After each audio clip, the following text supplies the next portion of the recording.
ئاسیزان و خۆشەویستانی کەناڵی سلێمانی دووبارە سڵاوتان لێبێت. وەک پێشتر باسمان کرد لە هەڕۆژەی بانگەشەی هەڵبژاردن بۆ ئەنجومەنی نوێنەرانی عێراق لەگەڵ کەسایەتیەکی دیاری نێوپارتی دیموکراتی کوردستان دیدارێکی تایبەتمان دەبێت. لەم ڕۆژدا میوانەکەمان بەربژێرێکە بۆ ئەنجومەنی نوێنەرانی عێراق کە خات و یادگار مەحموودە لە سەر لیستی پارتی دیموکراتی کوردستان. پێکەوە گفتوگۆ دەکەین بزانین یادگارخان کاتێک کاچێتە پارلەمانی عێراق چی دەکات بۆ ماف و شایستە داراییەکانی هەرێمی کوردستان. بینەرمان بن. خات و یادگار زۆر بەخێر بێ، سوپاس بۆم دەرفەتە. پێم خۆشە لە سەرەتادا بپرسم بەڵێنی ئێوە چی دەبێت بۆ ئەو کاتێک کە دەچنە پارلەمانی عێراق وەک نوێنەری کوردستان لە پەرلەمانی عێراقدا چۆن کار دەکەن بۆ ماف و شایستە داراییەکانی هەرێمی کوردستان و خەڵکی هەرێمی کوردستان. سەرەتا زۆر زۆر بەخێر هاتن. بێگومان دەبێت من سوپاسان بکەم بۆ ئەمە دەرفەتە. هەچی سەبارەت بە پرسیارەکەی بەڕێزی شانە ئایا ئێمە هەوکو نوێنەری کورد لە ئەنجومەنی نوێنەرانی عێراق چ بەڵێنێک دەدەین بە خەڵکی خۆمان بە دەنگەری خۆمان؟ ڕاستی بەڵێنەکان دەتوانم بەڵام ناتوانین لە ئاسی شخصە تۆ هیچ بەڵێنێک بە هیچ دەنگدەرێک بێ، بەڵکو بەڵێنێکە یا با بڵێن بەرنامەی کاری نوێنەرانی کووردە بۆ کۆی کۆمەڵگا بۆ هەموو دانیشتوان و هەموو دەنگدەران. بێگومان بۆ ئەو کەسانەشی کە دەنگدەری ئێمە نین، هەروەکو سەرەتاوتم کە ئێمە نوێنەری کورد دەبین و هیواداریشم ئێمە وەکو نوێنەری کورد وەکو کوتلەیەکی نەتەوەیی ئێمە لەوێ کار بکەین بۆ لەبەرەوەی کە ئەو کوتلان نەتەوەییە نەگوەکو حیزبی بڵێن جیا ئەم نوێنەرایەتیە بگرینە ئەستۆمان بۆ لەبەرەوەی کە ئەوە ڕاستی میکانیزمێکە یا با بڵێن چەکێکە بەدەستمانەوانێکە ئێمە بتوانین هەرچی ئەو من ناوی نانێم بەڵێن بەڵکو ئەو ئەرکەی کە لە سەرمانە ئەو ئەرکەش چییە؟ ڕاستی بەدەستێنان و مسۆگەرکردنی ئەو مافانەیە کە لە دەستوری عێراقی نوێدا 2005 لە سەروی لە سای 75 خەڵکی ئەم وڵاتە چ بە عەرەبیەوە چ بە کوردیەوە من بۆ یاڵم خەڵکی ئەم وڵاتە بە حکمی کە ئێمە ئێستاش لە هێزال بە خۆشی خۆمان نییە بە زۆرە کە بەسراوینەتەوە لکێنراوین بەم عێراقە و بەشێکین لەم عێراقەیە. مانای ئەوەیە کە ڕاستەکەی کە بەشێکبین لە عێراقا ئێمەش لەو پرۆسە سیاسیە بەشدار دەبین. بەشێک لەو پرۆسە سیاسیە ئەوەیە نوێنەرایەتی کردنە هەڵبژاردننی نوێنەرە لەلایەن ئەم کۆمەلگای عێراقیەوە هەڵبژاردنێکی بڵێنە ڕاستەوە خۆیە بۆ ئەوەی کە بتوانین ئێمە ئەو شەڕە سیاسی کە هەیە پێشتر هەروەکو زۆر جار من ئاماژەی پێ ئێمە ئەو شەڕەمان بە شەڕی گەرم کردووە، شەڕمان کردووە کە دووچاری ئەنفال و کیمیاباران بووینەتەوە، دووچاری تعریب بووینەتەوانێت خەڵکمان نەفی شارەکانی بڵێن عەرەب نشین و عەرەبستان کراوە. بۆیە لەم پرۆسە سیاسیە ڕاستیەکەی ئەوەی کە ئێمە لە هەکبەمانە یا بەرنامەمانە ئەوەیە کە ئێمە هەڵگەڕێنەوە سەر ئەو مافە دەستوریانە بۆ ئەوەی کە وەکو خۆی هین بکرێت جێبەجێ بکرێت. هەتا ئێستا بەداخەوە لەسەر سێ تەوافق ئێمە بووینەوە بە بەشێکە لە عێراق بەشداری ئەم پرۆسە سیاسی ئێمان کرد، بەڵام ئەو سێ پرەنسیپە ئیشی پێ نەکرا، بەڵکو یەکێک لەو پرەنسیپانەش ئەوە بوو پرەنسیپی تەوافق بوو. یعنی ئەو تەوافقەش لە چیەوە هاتوو؟ بە حکمیەوەی کە دانیشتوانی عێراق ئەگەر بکەی بە دوو بەشەوە دابەشێکی بەسەر دوو میلەتە،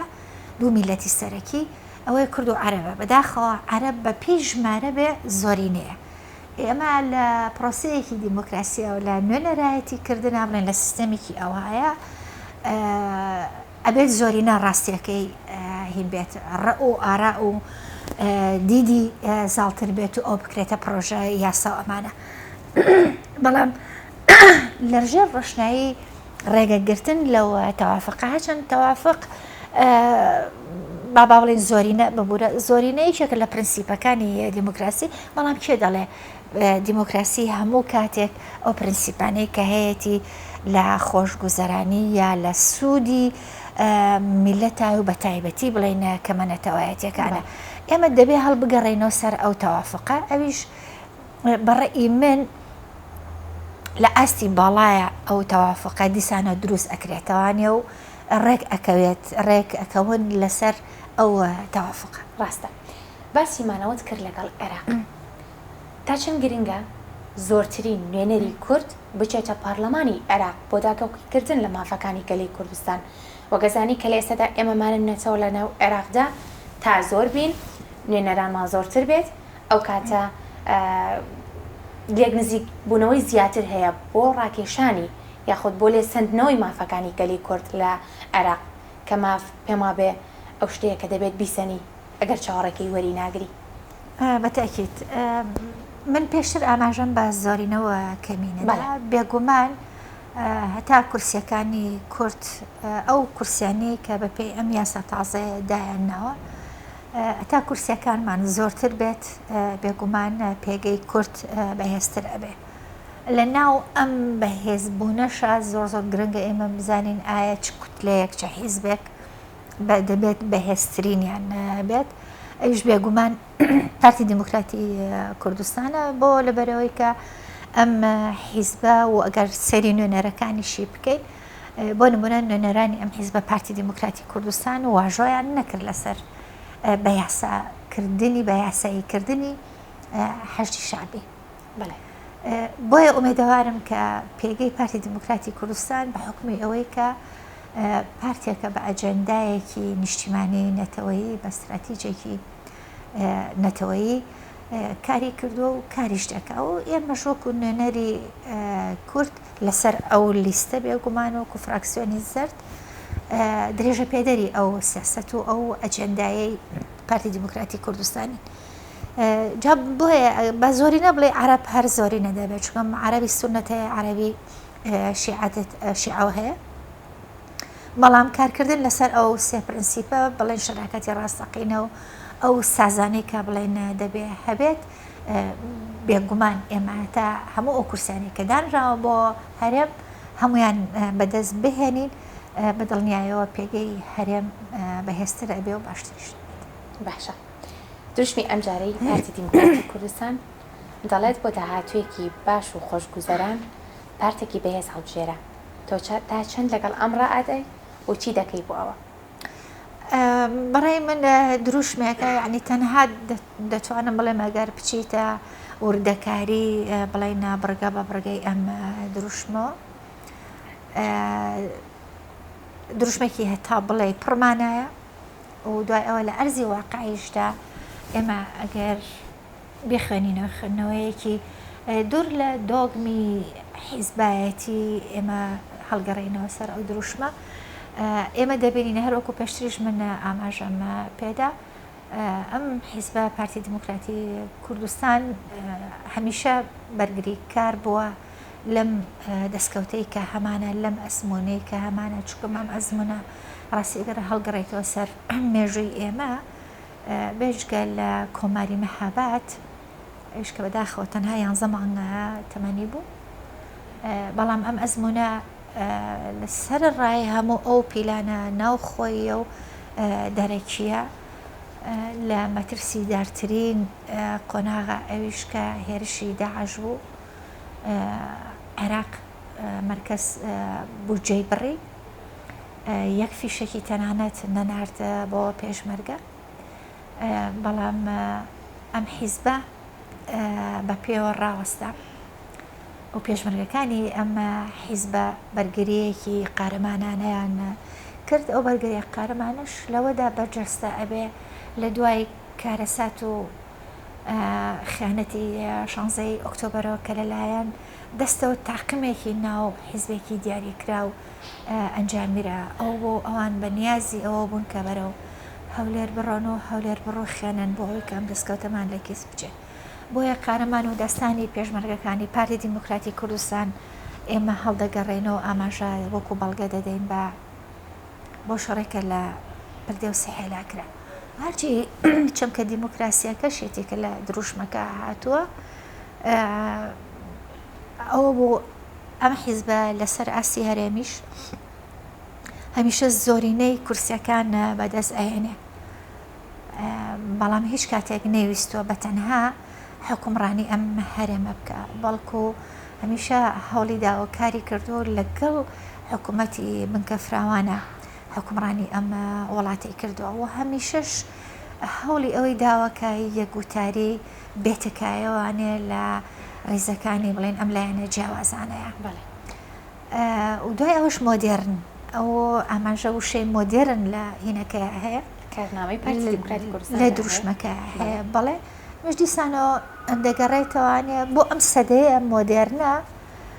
احتیمال هەیە زۆر حیزب هەبێ بترسێت لە مۆدێرنەوە ئەسڵەن دژایەتی مۆدێرنەش بکات سەر ڕایەکە سەدەی 21ەکە بەڵام ئەم حیزبە باس لە مۆدێرنە ئاکا بۆ لە بەرۆیکە بتوانێت وەکو حیزب چونکە ئەم حیزبە 75 ساڵ تەمەنێتی بۆیکە ئەم حیزب بتوانێت لەم قۆناغا لە سەدەی 21ەکە بتوانێت خۆی بگونجێنێت خۆی بگونجێنێ خۆ ئەگەر مۆدێرنە نەبێ زۆر زەحمەت ئەبێ ئەم حیزبە متمانەی خەڵک بەدەست بێنێ کاتە تو چۆن کار دەکەی بۆ بەهێزکردنی دامەزراوەیەکی مۆدێرن لە هەرێمی کوردستانە کاوا بکات خزمەت بە تاکەکانی کۆمەلگا بکات خۆی ڕاستی بەشێک لەو مۆدێرنەیە کە لە دروشمەکە ئێمە دەیخوێنینەوانێ ڕاستی ئاماژەدانە و هەڵگەڕانەوەیە بۆ سەرچەمکە دیموکراسیەکان ئەو باس لە دامەزراوەی بڵێن فەرمیەکە دەستە و دامەزراوەی مانای ئەوەیە کە لە ڕووی یاساوە ئەم وڵاتە دەبێ ببرێت بەڕێوە و یاسا دەبێت سەروەر بێ و چونکە هەر یاسایە دەستەبەری مافی چێکاک ئەکا و هەم یاساشە دەتوانم بڵێم کە پەیوەندی نێوان تاک و نێوان دەسەڵات هینەکە ئەپارێزێت مانای ئەوە نییە کە بۆ نمونە لە حکومڕانە مۆدێلە شمولیەکانە سەرکردایەتی بە مەکتەبی سیاسی مەجلیسی قیادە و ئەمانە وڵات بەرێبەڕێ و قەرار بە کە چی و چەندێک و چی بکرێ بۆ ئەم وڵاتە بەڵکو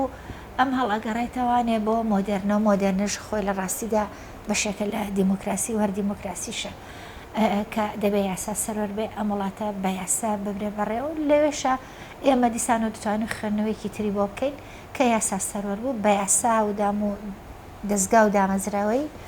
حکومڕانی بکرێ مانای ئەوەیە کە هیچ تاکێکی کۆمەلگا چێ بە هەردوو ڕەگەزەکەوە مافەکانیان پارێزراو ئەبێ و هەروەها کە مەنەتەوایەتەکانیش کە ئێمە دەزانین هەرێمی کوردستانیش تەنها با بڵێن کۆمەلگایەکی هۆمۆجین نییە بەڵکو کۆمەلگایەکی فرە ڕەنگە چ بە ئاینەوە چ بە ئاینزاوە و چ بە کللتوریشەوە بۆیە هەتا لەسەر ئەو دروشمەی پارتی دیموکراتی کوردستان ڕاستی هەڵوێستە بکەی کاتێکی زۆر زۆر دەوێ ناتوانێت لە بەرنمەیەکی وا 20 دقەیە خوێندنەوەی کە لە ئاستی دروشمەکە بێ بۆی بکەی بەڵام هیوادارم توانی بێتم لێرە لەوێ شتێکم نەسەری دەست خۆش هەمیشە باس لە دەستور دەکرێت کە گرنگە دەستور و خۆی جێبەجێ بکرێت کاتێک ئێوە ئەچنە پارلەمانی عێراق و دەبنە نوێنەری خەڵکی کوردستان لە پەرلەمانی عێراق چۆن کار بۆ دەستور دەکەن کە وەکو خۆی بە شێوازێکی دیموکراسی و یاسایی جێبەجێ بکرێت خۆی ڕاستی دەستور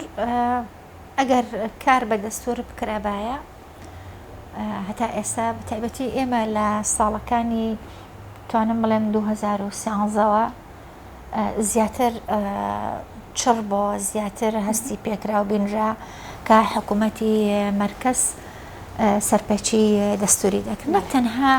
لە ئاست مافەکانی بڵێن هەرێما و مافەکانی ئەم نەتەوەیە بەڵکو تەنانەت لە زۆر مادەی دەستوریشە مافی هینە هاونەژادی خۆیانیان بڵێن خواردووە یەکێک لە نمونانە بۆ نمونە ڕێگری ئەکا لە دروستبوونی هەرێمێکی تر بۆ ئەوەی کە ئێمە بتوانین مافە دەستوریەکانمان بەدەست بێنین لەو دەستوری عێراقا ڕاستی یەکێک لەو میکانیزمانە دەتوانم بڵێم کارکردنە بۆ ئەوەی کە هەرێمی تر لە وڵاتایە دروست بێ بۆ ئەوەی کە وەکو زیاتر لە 95 ساڵ 98 ساڵی ڕابردوو کە عێراق چۆن براوە بەڕێوە بەو شێوازە بۆ مۆدێلە نەبێت مانای ئەوەیە کە ئێمە ڕێگر بین لەوەی کە بۆچی ڕێگر بین لەوەی کە مرکزێکی بە قووەت هەبێ چونکەمە هەمیشە بڵین لەم ساڵانەی ئەخیرە ئێمە هەستمان پێکرد کە کوتلە شیعەکان بە تایبەتی و هەروەها سوننەکانی چون کاتێک بێتە سەر مەسەلەی مافەکانی کورد سونە و عەرەبی سونە و شیعە هینە بن یەکسەر بڵین ڕێگەکەون بەڵێ بۆ ئەوەی کە یەکێ لەو مادانە مادە دەستوریانە جێبەجێ بکرێ و ئێمەش بتوانین سوودمەندی ڕاستەوخۆ ناڕاستەوخۆ بین ئەوەیە کە ئەم فیدراالیە بەڕاستی بچەسبێت بە تەنها هەرێمێک دەتوانم بڵێم وێنای ئەو فیدراالیە و مامەڵەکردن لەگەڵ سیستەمێکی فیدراالیە و لە قوارەیەکی فیدراالیە بۆ عەرەبەکان تۆزە زەحمەتە بێ هەمیشە هەوڵی ئەوە ئەیان کە هەموو دەسەڵاتێک لە مەرکەزە کۆبکەنەوە بۆ یەکێ لەو میکانیزمانەی ئێمە وایە هاندانە لۆبیکردنە هاوکاریکردنە کە ئەم عێراقە ببێ بە سێ هەرێم کە بوو بە سێ هەرێم ئۆتۆماتیکی مەرکەز هین ئەبێت لاواز ئەبێت بێجگە لەم چۆنڵی لەم میکانیزمە میکانیزمی تر هەیە هێشکە دیسانەوە هەر سەرپێچی مادە دەستوریەکانە کە تەنها مافەکانی کورد نییە بۆ نمونە یەکێک لەو سەرپێچیانە کە دیسانەوە ئەبێتە میکانیزمێک بۆ ئێمە نوێنەری کورد بتوانین کاری پێ بکەین ئەوەیە کارکردن بۆ دروستکردنی دەستە سەربەخۆکان دەستە سەربەخۆکان یەکێک لەوانە بۆ نمونە ئەنجومەنی فیدراالیە ئەگەر ئەنجومەنی فیدراالی هەبێ دووبارە سوودمەند دەبێت هەرێم لی سوودمەند ئەبێت بۆ لەبەرەوەی کە ئەو یاسا و ڕێسایانەی کە لە پەرلەمانی عێراق لە حاڵەتێکە لەسەر ئەساسی زۆرینە دەربکرێ ئەوە لە پێشە ئەبێ ئەنجومەنی فیدراالی هینی لەسەر بکات و کچۆنەڵی دەنگی لەسەر بات ئەو کاتە دەبێتە بڵێنە یاسا ئەنجومەنی فیدراالی چییە ڕاستی ئێمە دەتوانین نمونەبێنینەوانێ لە هۆڵەندا هەیە پێڵەن ژووری یەکەم و ژووری دووەم ژووری دووەمەوە تا پەرلەمانەکە خەڵک ڕاستەوخۆ نوێنەری خۆی هەڵابژێرێ بەڵام ژووری یەکەم لە ئاسێکی ترە نوێنەران بۆ ئەو ژوورە هەڵا ئەبژێرن ئەگەر بە هەڵان نەچوو بم سێناتی ئەمریکیش جۆرێکە لەو هێنا بڵێن لەو ئەنجومەنی فیدراالی کە من ئاماژەی پێ و هەروەها ئەنجومەنی پارێزگاکانە یعنی بکە مەبەز لێ بە دوواداچوون و چاودێریکردنی ئەو بودجەیە کە بۆ لە ژێر ناوی پەرەپێدانی پارێزگاکانە تەرخان ئەکرێ ئەگەر ئەم دەستەیە هەبێ ئەم دەستە چاودێریە بێگومان ئێمەش دەتوانین سوودمەند بین لێ لە ڕێگەیەکی ترەوە بە میکانیزمێکی تر کە ئەو بودجانە بە یەکسان بە پێی وابزانم بە پێی ژمارەی دانیشتوانی پارێزگاکانە کە بودجەکە تەرخان ئەکرێ ئەم بودجەیە کە بێت بۆ پەرەپێدانی پارێزگاکانمان بێگومان بتوێنێتەوێ بەدڵنیاوی ئێمەش سوودمەند لێ ئەبێت سوودمەند لە ئاستی گەشەپێدانی شارەکانمان لە ئاستی ڕەخساندنی هەلی کار و دوای ئەوە سوودوەرگرتن لە بەهرە و توانەکانمان بۆ هەڵگەڕانەوە سەر بۆ نمونە هونەر و کللتورمان لەم هەرێمەدا کەواتە ئەتوانین بڵین گرنگە نوێنەرانی ئێمە لە ئەنجومەنی نوێنەرانی عێراقدا کاتێکە چنە پەرلەمان داکۆکیکارێکی سەرسەخت بن لەسەر گەڕانەوەی یاسایەکی واکە مافەکانی خەڵکی هەرێمی کوردستان لەخۆ بگرێت چیتر مافەکانیان قۆڕخ نەکرێت وا بکرێت کە ئێمەی کورد لە ناو بەغداد باڵین مشتەرەکێکی حەقیقی بین بەڵێ خۆی هەروەکەوتم هەمیشە ڕابەرمان سەرۆک مەسعود بەرزانی کاتێک کە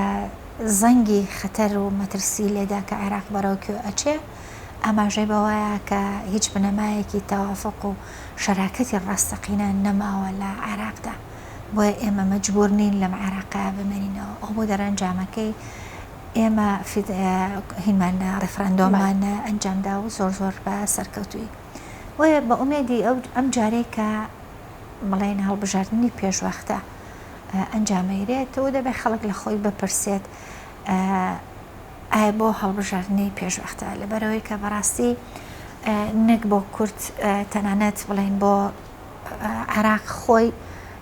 حکوومەتێکی سەرکەوتوو نەبوو حکوومەت خۆی هەتا ئێستاکە ئەم وڵاتە براوە بەڕێوە جیرودەی چەندین قەیرانەیەکی لەو قەیرانە کە ڕاستی ئەم دەوڵەتە وەکو عێراقەتی قەیرانی سیادەیە قەیرانی داراییە قەیرانی گەندەڵیە بە ئاستێکە باسی لە چەندین ملیارد دۆلار ئەکرێکە دیار نەماوە کەس نازانە چی لاتوە جا بۆیە ئەمەش ئەم هەڵبژاردنە پێشوەختەش هیوادارم کە ببێتە هۆکارێک کە ئێمە زیاتر بتوانین ئەو مافانەمان کە لە دەستوردا نووسراوە لەتەوانێ وەکو خۆی جێبەجێ بکرێ و لەم قەیرانانەی کە بۆیان دروست کردوین ئێمە ڕزگارمان بێت و چیدی میلەتی خۆمان پێویست نەکات کە بە تایبەتی بە قەیرانی داراییە تێپەڕ ببێ. زۆر سوپاس بۆ تۆ بێگومان کە پرسیارەکانی من زۆر لەوە زیاتر بوو بەڵام وەک پێشتر خۆشت وتت بەرنامەیەکی کورد ناتوانێت تەواوی گفتوگۆ و باس و خواستەکان ببینەر ئاشنا بکات. پێم خۆشە ژمارەی خۆت بازنەی خۆت ناوی خۆت بە بینەرانی ئێمە بڵیت و پرۆگرامی ئەمجارە بێتە کۆتایی ئینشاءڵڵا لە پرۆگرامەکان تر دەتوانین لە دەرفەتێکی تردا گفتوگۆیەکی تێر و تەسەلتر ئەنجام بدەین. زۆر زۆر سپاس. یەک شتی بچووکم ماوە بێڵێ پێشەوەیەکە ناوەکەی خۆم بڵێم بێگومان یەکێ لە کارە سەرەکیەکانی خودی خۆم شەڕکردنە لەسەر بودجەی پێشمەرگە سەر هێزە سەربازیەکانی هەرێمی کوردستان چونکەم ئەو هێزەیە کە پارێزەری خاک و ئاو نیشتیمان و شکۆ و کەرامەتی ئەم میلەتەیە هەرچی خۆشمە سەبارەت بە ناوی خۆم و من کێم من یادگار مەحموودم کچی شەهیدم خوشکی دوو برای شەهیدم کە ناسراون بە شەهید جەمال عومەری حەلاو کاندیدی پارتی دیموکراتی کوردستانم لە بازنەی یەک شاری سلێمانی بە ژمارە 23. هێوەی سەرکەوتن بۆ خوازن خاتوێت بۆ ئومێدەی کاتێکە بنە نوێنەری کورد لە پەرلەمانی عێراق دانیشینەوە پێکەوە باس لەو کارانە بکەین کە ئەیکەن و ئەنجامی ئەدەن بۆ خۆمە دواتاگەڕێن ئینشاءڵڵا خۆمە دواتاگەڕێن کاتە سپاس بۆ بەڕێستن. ئازیزانی من تا پرۆگرامێکی تر شاد بن ئەمجارە لەگەڵ یادگار مەحموود بەرنامەی ئەنجارمان تۆمار کرد تا پرۆگرامێک تر شاد بن.